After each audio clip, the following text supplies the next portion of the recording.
ఎక్కడ ఎవరికి ఏది కావాలో అది ఆ సమయంలో దేశకాలాదుల్ని బట్టి అనుగ్రహించబడితే అది లక్ష్మి. అందుకే భర్తృహరి ఒక మాట అంటాడు, ఆపదలందు ధైర్యగుణమంచిత సంపదలందు దాల్మియున్ భూపసభాంతరాళమున పుష్కల వాక్యతురత్వమాజి మహాపటు శక్తియున్ యశమునందనురక్తియు ప్రకృతి సిద్ధగుణంబులు సజ్జనాళికిన్ అంటాడు. ఓ ఆపద వచ్చిందనుకోండి, జీవితం అంతా ఎప్పుడూ పువ్వుల పాన్ప అలా ఉండదు. నువ్వు తప్పు చేయకపోవచ్చు, అయినా ఆపద వస్తుంది. మన ప్రమేయం లేకుండా వస్తుంది కాబట్టే దానిని ఆపద అంటారు. ఆ ఆపద వచ్చినప్పుడు తాళి తట్టుకుని నిలబడగలగాలి. అలా తట్టుకోలేక నేలబడిపోయాడు అనుకోండి, మృత్పిండం అంటారు. మట్టి ముద్ద కింద పడిపోతే నేల కట్టుకుపోతుంది. అది బంతి అనుకోండి, కింద పడితే పైకి లేస్తుంది. కింద పడిపోకుండా పైకి లేవాలి అంటే ఉత్సాహం ఉండాలి.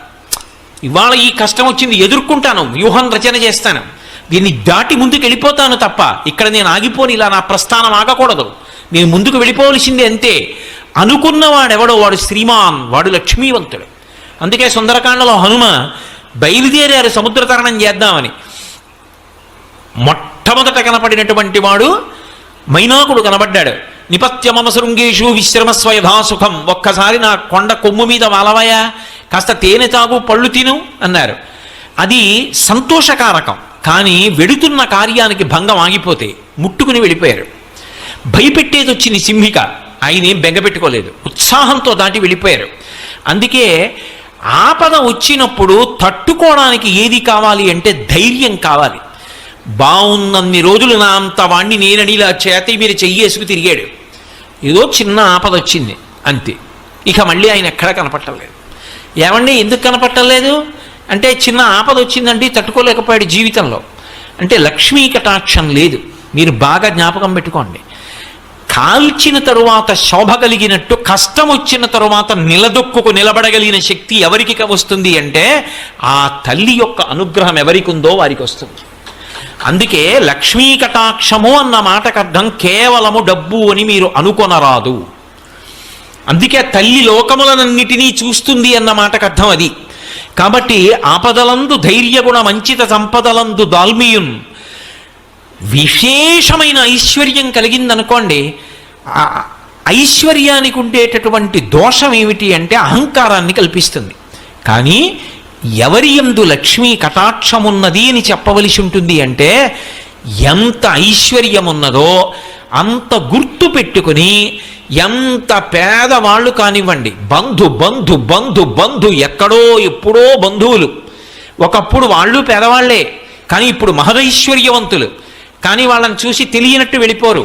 పేరు పెట్టి పిలిచి, ఇంటికి పిలిచి అన్నం పెట్టి పక్కకి తీసుకెళ్ళి చాటుగా డబ్బిచ్చి నేను ఇచ్చానని తెలియక్కర్లేదు, జీవితంలో వృద్ధిలోకి రా అని చెప్పిందో తల్లి. ఆవిడది లక్ష్మీ కటాక్షం. ఆ ఇల్లు ఆ స్థితికి వెళ్ళింది అంటే ఆమె ఆ ఇంటి లక్ష్మి. ఆవిడ వలన ఆ ఇల్లు అంత హెచ్చిల్లింది. అది లక్ష్మీ కటాక్షం. అందుకే ఇంటి ఇల్లాల్ని బట్టి ఐశ్వర్యం ఉంటుంది. కాబట్టి ఆపదలందు ధైర్యగుణ మంచిత సంపదలందు దాల్మియున్, డబ్బున్నప్పుడు అహంకారం వచ్చేసింది అనుకోండి, ఆ అహంకారం ఏం చేస్తుందంటే ఎప్పుడో ఒక భగవద్భక్తుణ్ణి కూడా నిరసించే గుణానికి వెళ్ళిపోతుంది. అదే పతనానికి కారణం అవుతుంది. అటువంటి సౌశీల్యం ఉన్నటువంటి వాళ్ళు ఇంట్లో ఉన్నారనుకోండి, వాళ్ళు ఉన్న కారణం చేత ఆ ఇంటి ఐశ్వర్యము భ్రంశము కాదు. అందుకే అది లక్ష్మి నిజానికి. అంచిత సంపదలందు దాల్మియున్ భూపసభాంతరాళమున పుష్కళ వాక్చతురత్వం. ఆయన ఎన్నో చదువుకున్నాడు. ఆయన ఏం చదువుకోనివాడు కాడు, ఎన్నో చదువుకున్నాడు, ఎన్నో తెలుసు ఆయనకి. కానీ కొంతమంది చూడండి పాపం తెలియని వారు కాదు, ఎన్నో తెలుసు.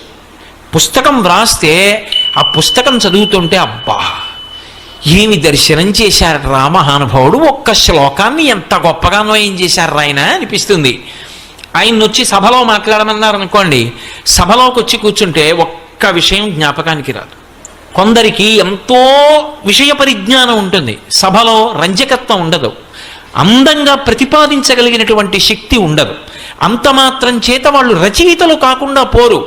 కాలమునందు వాళ్ళ పేరు ఎప్పటికీ నిలబడుతుంది. కానీ వాళ్ళకి లక్ష్మీ కటాక్షం ఎలా ఉంది అంటే గ్రంథకర్తగా ఉంటుంది తప్ప ఒక ఉపన్యాసకుడిగా, ఒక ప్రవచనం చేసిన వాడిగా సమాన స్థాయిలో ఆ కీర్తి ఉండదు.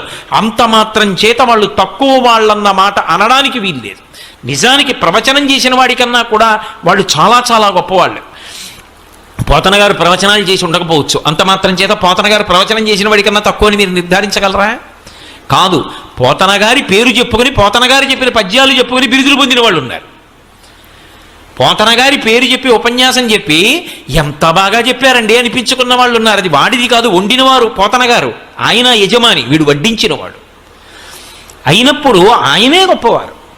ఆయనది ఆ లక్ష్మీ కటాక్షం, చెప్పుకున్నవాడిది ఈ లక్ష్మీ కటాక్షం. కానీ సభలోకి వచ్చాక జ్ఞాపకం రాలేదనుకోండి, సభలోకి వచ్చాడు కూర్చున్నాడు, ఏమీ జ్ఞాపకం రావట్లేదు, ఒక్క శ్లోకం గుర్తు రావట్లేదు, పద్యం గుర్తు రావట్లేదు, ఎందుకు వచ్చాడో గుర్తు రావట్లేదు, ఏం చెప్పాలో గుర్తు రావట్లేదు.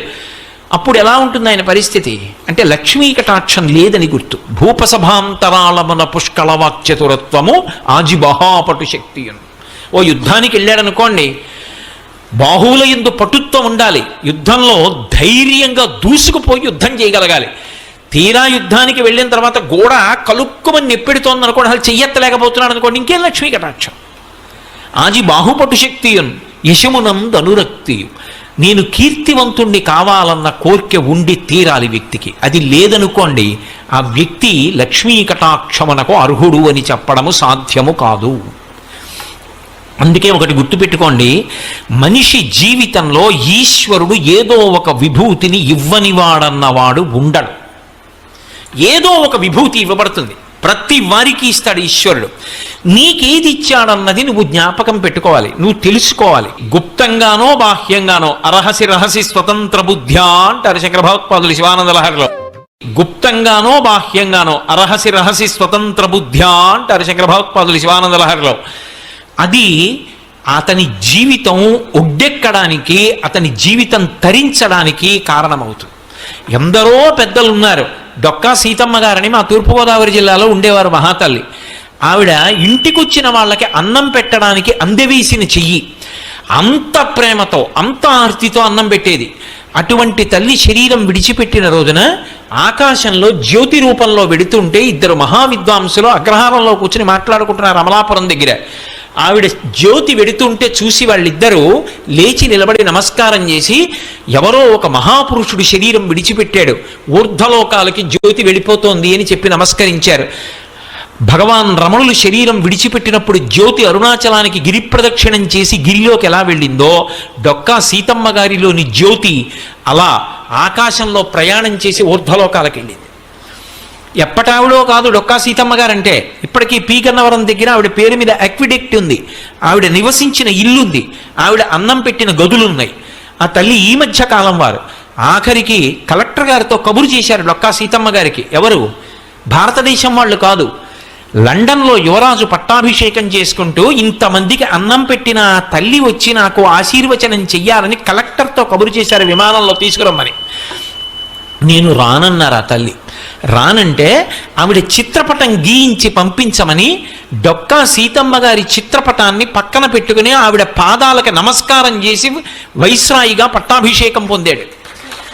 అది ఈ దేశ ఔన్నత్యం. దానం చేసి అన్నదానం చేసి డొక్కా సీతమ్మ గారు ఆ స్థాయిని పొందారు. తరించడానికి కారణం కాలా? ఒక గృహస్థుగా ఆఖరికి అమ్మ అన్నం తినేసి వచ్చామమ్మా, కడుపు నిండుగా ఉంది తల్లి, ఒక్కసారి మిమ్మల్ని చూడ్డానికి వచ్చామంటే ఆవిడ ఏం చేసేవారు ఒకటి తెలుసా? చెయ్యి చాపరా అని వచ్చిన వాళ్ళందరికీ కాస్త చింతకాయ పచ్చడి వేసి నాకమని మంచినీళ్ళు ఇచ్చేవారు. ఆవిడ చేత్తో చేసిన చింతకాయ పచ్చడి అంత రుచిగా ఉండేది తప్ప పెట్టకుండా పంపించేవారు కాదు. ఇంటికి వస్తే ఏదో ఒకటి పెట్టి పంపించాలి. ఆవిడ ఆర్తి చివరికి ఏమైందంటే ఐశ్వర్యం అంతా అయిపోయింది, ఏమీ లేదు. భర్త గారు బాధపడ్డాడు. ఎందుకు బాధపడతారు? మనం చేసేది మంచి పని, పరమేశ్వరుడు చేయిస్తాడన్నారు.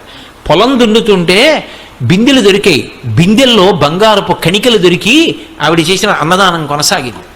ఈశ్వరుడు కాపాడలా?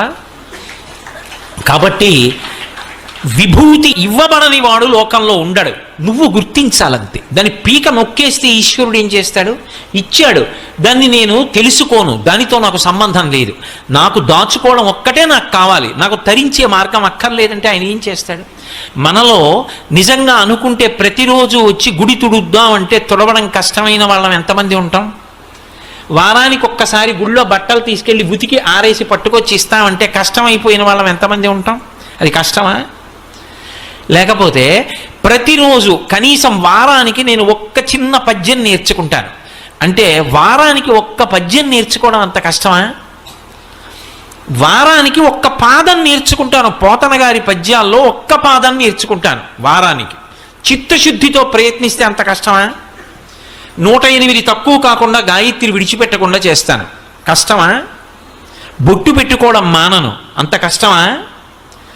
కానీ అని వదిలేసిన వాడికి అన్ని వదిలేయచ్చు. ఇది పట్టుకుంటానన్నవాడు ఏది పట్టుకున్నా తరిస్తాడు. పట్టుకోవడానికి ఆవిడ ఏదో ఒకటి ఇస్తుంది, ఇవ్వకుండా మాత్రం ఉండదు. కాబట్టి అలా పట్టుకుని తరించిపోతాడు.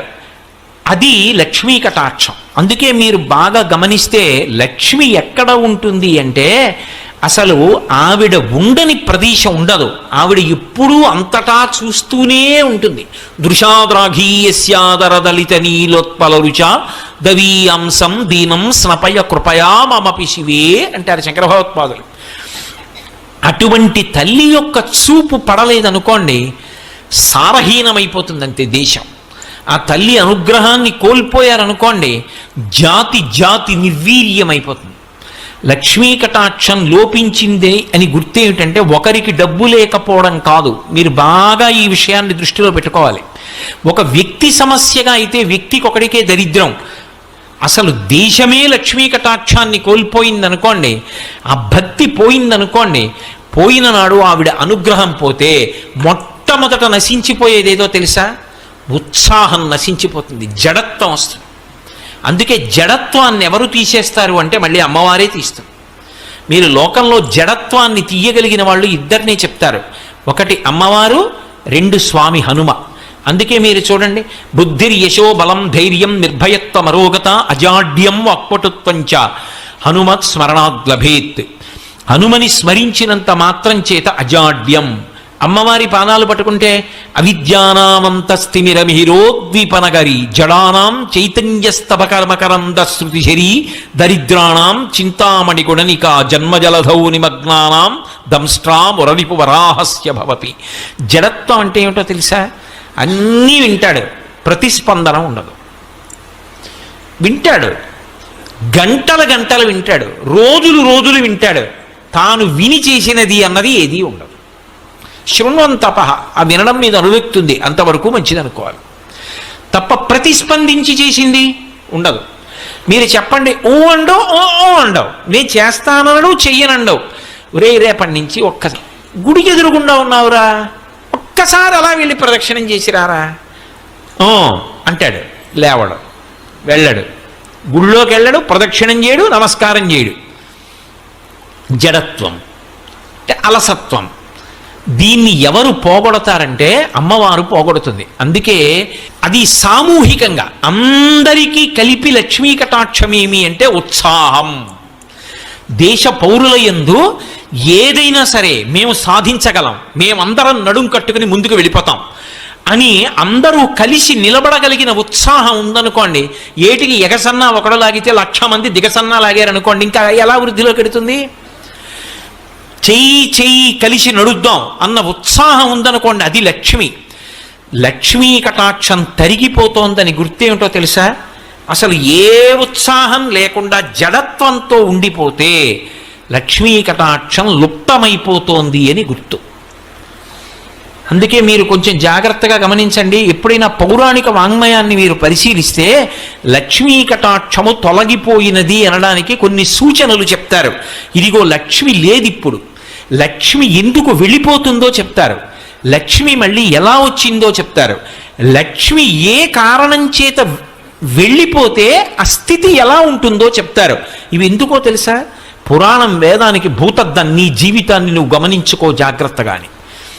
ఇంద్రుడు అంటేనే మనకేం గుర్తొస్తుంది? స్వర్గలోకాధిపతి. ఆయన అనుభవించినటువంటి ఐశ్వర్యం ఉండదు, అంతటి ఐశ్వర్యం అయింది. ఆ ఐశ్వర్యం ఎవరిచ్చారు ఆయనకి? అమ్మవారు ఇచ్చింది. శంకర భగవత్పాదులు కనకధారా స్తోత్రం చేస్తూ విశ్వామరేంద్ర పద విభ్రమదాన దక్షం ఆనందహేతురధికం మురవిద్విషోపి ఈశన్ నిశీతతు మయీక్షణమీక్షణార్థ ఇందీవరోదర సహోదరమిందిరాయా అన్నారు. విశ్వామరేంద్ర పద విభ్రమదాన దక్షం ఆనందహేతురధికం మురవిద్విషోపి ఈశన్ నిశీతతు మయీక్షణమీక్షణార్థ. దేవేంద్రుడంతటి వాడికి ఇంద్ర పదవిలో కూర్చోగలిగినటువంటి స్థితిని, అంతటి ఐశ్వర్యాన్ని ఎవరిచ్చారు అంటే ఆ తల్లి తన చూపుల చేత అనుగ్రహించింది. దేవేంద్రుడంతటి వాడికి ఇంద్ర పదవిలో కూర్చోగలిగినటువంటి స్థితిని, అంతటి ఐశ్వర్యాన్ని ఎవరిచ్చారు అంటే ఆ తల్లి తన చూపుల చేత అనుగ్రహించింది. అటువంటి చూపు కలిగిన తల్లి వైక్షణ వీక్షణార్థ నా వంక కూడా ఒక్కసారి చూడమ్మా అని అడిగారు శంకర భగవత్పాదులు. తన కొరకు కాదు, బ్రహ్మచారి పేద బ్రాహ్మణి కోసం అడిగారు. ఆ తల్లి అనుగ్రహ కటాక్షం కలిగింది, ఇంద్రుడు ఐశ్వర్యాన్ని పొందాడు. ఇప్పుడు ఇంత ఐశ్వర్యాన్ని పొందినటువంటి ఇంద్రుడు ఐశ్వర్య భ్రష్టుడయ్యాడు. దేనికి భ్రష్టుడయ్యాడు? ఒక్క కారణం చేతనే పోయింది ఐశ్వర్యం, ప్రసాద తిరస్కారం. ప్రసాదమును తిరస్కరించడం అనేటటువంటి లక్షణం కానీ ఏర్పడిందా, అది ఉపద్రవాలకి గుర్తు.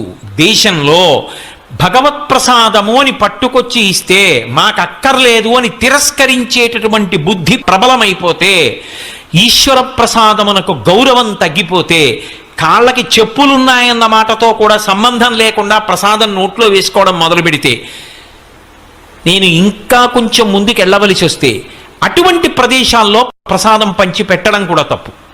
ప్రసాదం ఎక్కడివ్వాలో అక్కడ ఇవ్వాలి. ఒక దేవాలయానికి వచ్చి మీ అందరూ కూర్చున్నారు, ఇక్కడ ప్రసాదం ఇవ్వాలి. అంతేకాని అందరూ చెప్పులు వేసుకుని కాళ్ళకి బూట్లు వేసుకు కూర్చున్న కార్యాలయాల్లో ప్రసాదం పంచిపెట్టమని ఎవడు చెప్పాడు? వాడా బూట్లు విప్పడు. అలాగని వాడికి భక్తి ఉన్నా ప్రసాదం తిరస్కరించలేడు, వాడు అలాగే వేసుకుంటాడు. ఇప్పుడు ప్రసాదం పట్ల దోషమైందా లేదా? మీరు అందుకే ప్రసాదం అన్న మాట గురించి ఆలోచించండి.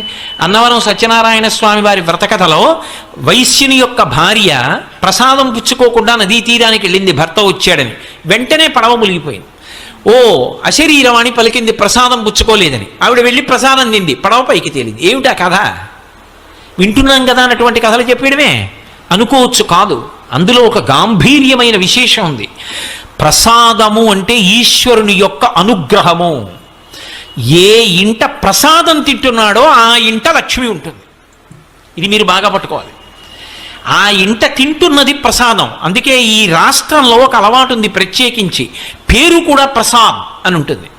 ఈశ్వర ప్రసాద్, వెంకటేశ్వర ప్రసాద్, లక్ష్మీ ప్రసాద్ అంటే వాళ్ళ ప్రసాదం వీడు. జీవితము ప్రసాదము కావాలి. నేను రాత్రి పడుకుంటున్నాను అనుకోండి, 11 మాటలు శివనామం చెప్పి నాకు నిద్ర పట్టాలని ప్రార్థన చేసి పడుకోవాలి. నేను నిద్ర లేస్తున్నాను అనుకోండి, 3 మాటలు శ్రీహరి శ్రీహరి శ్రీహరి అని చెప్తూ లేవాలి. ఎందుకనంటే జాగృతి యందు ఇంద్రియములకు అధిపతి అదోక్షజుడు శ్రీ మహావిష్ణువు, ఆయన నామం చెప్పి లేవాలి.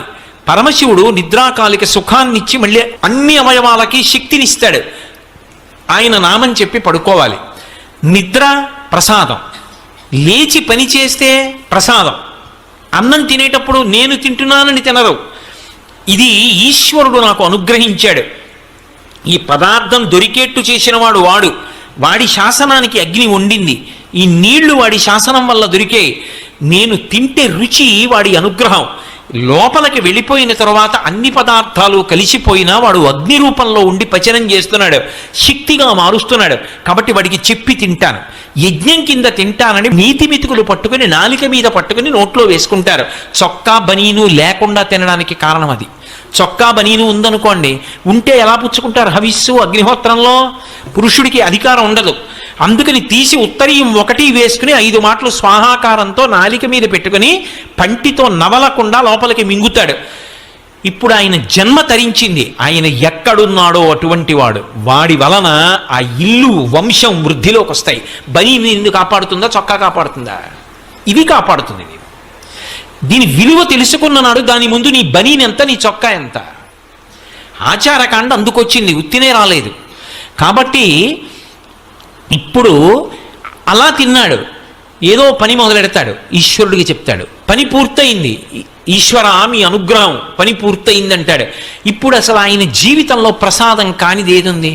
ఆఖరికి మృత్యు వచ్చి కబళించేస్తోంది.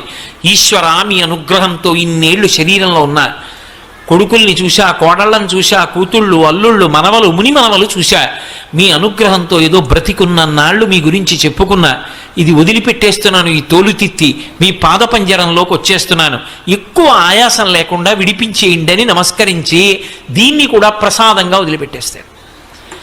ఇప్పుడు అసలు జీవితమే ప్రసాదం. ఇప్పుడు ఆ ప్రసాద బుద్ధితో అనుభవించినంత కాలం ఈశ్వరుడి అనుగ్రహం ఉంటుంది.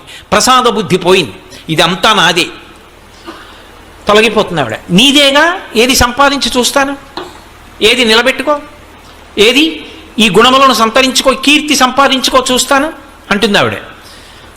చిన్న వైక్లభ్యం ఒకటి వచ్చింది అనుకోండి, అక్కడతో అయిపోయిందంతే. కంఠంలో జీర వచ్చిందనుకోండి, గట్టిగా మాట్లాడితే కంఠంలో పోటు వస్తోంది, ఏది ఏం మాట్లాడతాడు, అయిపోయిందా అక్కడతో కీర్తి. పతికున్నంత కాలం ప్రతిరోజు వాక్సుమములను సమర్పించాడు. దేనివల్ల? ఇది ఆవిడ ప్రసాదం అని చెప్పుకున్నాడు, ఆవిడ అనుగ్రహం నా చేత చేయించిందని చేశాడు. ఆఖరి ఊపిరి వరకు ఆవిడ చేయిస్తూనే ఉంటాడు. పాత్రత దేని చేత? ప్రసాద బుద్ధి చేత. ఇది బాగా తెలుసుకోవాలి. ఇది మొదటి లక్ష్మీ కటాక్షం అని చెప్తుంది శాస్త్రం. అసలు ఈ బుద్ధి నిలబడితే వాడికి లక్ష్మీ కటాక్షం ఉన్నది అని గుర్తు. అందుకే కళ్యాణి బతగాదీయం లౌకికీ ప్రతిభాతిమా ఏతి జీవంతిమానందో నవం వర్ష శతాదపి అంది సీతమ్మ. ఇవాళ పూజ చేసేయండి, రేపు పొద్దున మీ ఇంట్లోకి లక్ష్మి అడిగి వచ్చేస్తుందంటే అంతకన్నా అబద్ధం ఇంకోటి లేదు. అది కాదు లక్ష్మీ కటాక్షం అంటే. నీకు లక్ష్మీ కటాక్షానికి కారణాన్ని నువ్వు తెలుసుకోవాలి. ఆ కారణం తెలుసుకుని రమించి నువ్వు పూజ చేయాలి. ఆ బుద్ధితో నిలబడాలి, అది ప్రసాదం అవుతుంది. అందుకే చూడండి, ఇప్పుడు పాత్రత అంటే అసలు వీడికి ఇది ఇవ్వవచ్చు, ఆవిడ దేని చేత చూస్తుంది అంటే వీడి బుద్ధి ఎటువంటిది, అప్రసాద బుద్ధి ఉంది, ఆవిడ అనుగ్రహిస్తుంది. అందుకే మీరు కొంచెం జాగ్రత్తగా గమనిస్తే అసలు లక్ష్మి అనేటప్పటికీ మొత్తం అందరం కూడా ఖచ్చితంగా పూజ చేసే రోజేది అంటే శ్రావణ మాసంలో వచ్చేటటువంటి పౌర్ణమి ముందు శుక్రవారం వరలక్ష్మీ వ్రతం. ఆ రోజు తిథితో సంబంధం లేదు, వారంతో సంబంధం. ఏ తిథి ఉంది, ద్వాదశి ఉందా, త్రయోదశి ఉందా, చతుర్దశి ఉందా, లేకపోతే ఏకాదశి ఉందా, పంచముందా, సప్తముందాతో సంబంధం లేదు. చివరికి వచ్చేస్తుంటుంది శుక్లపక్షం. పౌర్ణమి ముందు శుక్రవారం ఏమొస్తుందో ఆ శుక్రవారం నాడు వరలక్ష్మీ వ్రతం చేస్తారు. వరలక్ష్మీ వ్రతం చెయ్యడానికి అసలు ఈ వ్రతం ఉన్నది అని మొట్టమొదట లక్ష్మీదేవి ఎవరికి చెప్పింది?